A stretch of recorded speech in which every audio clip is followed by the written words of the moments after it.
I've always been dreaming about building a house from scratch ever since I was a little kid.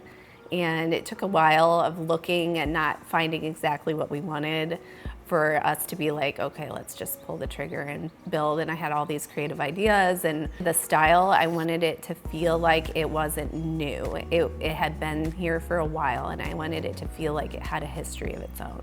When we built this house, entertaining was really important to us. We wanted a space that from the moment you enter the front door, you feel welcomed in. So we intentionally made the foyer one story, for example, instead of 2 stories, to feel like you're not walking into a palace, you're being welcomed into a true home.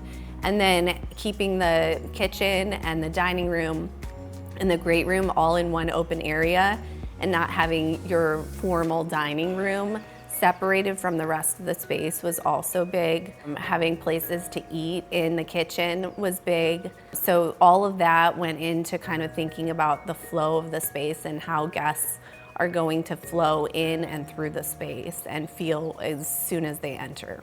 The entire house was positioned so that it had every back room of the house had a view of the waterfall. So from the foundation on, we were paying attention to how it interacts with the landscape.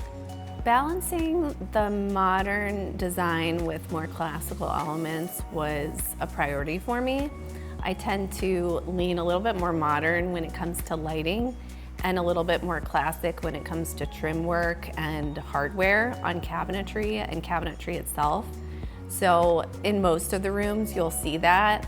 And you'll also see natural elements and handmade elements sprinkled throughout, which could be new or antiques, to make sure that there was a balance. So it's all about that mix of mixing new and old. There's not any one specific time period that's too prevalent. So I wanted it to be layered with nods to the past, different time periods, different styles, and that results in a space that looks collected over time. It looks like some actual human lives there that has a lot of stories that they've collected over the years, and they've put it into the home that they reside in now. I wanted to build something that evolves with people and that they would only feel the need to add more to it rather than take away from what's already there.